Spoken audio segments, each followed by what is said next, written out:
তিন জায়গায় প্রয়োজনে মিথ্যা বলা যায়।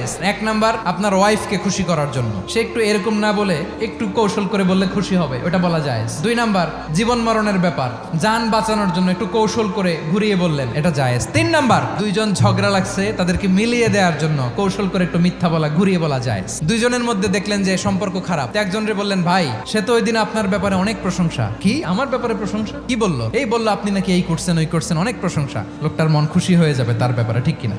আবার তার সাথে যার ঝগড়া, ওরে যে বলুন, ভাই ওই দিন তো সে আপনার অনেক অ্যাপ্রিসিয়েশন করলো, অনেক। সে তো অবাক, কি রে বলে কি? এই যে দুইজনের ব্যাপারে দুইজনের একটু ভালো ভালো কথা বলে দিচ্ছেন, একদিন দেখবেন রাস্তা দিয়ে হাঁটার সময় একে অপরকে সালাম দিয়ে ফেলছে, সালাম দিয়ে বুকে জড়ায় ধরছে, আছে না নাই?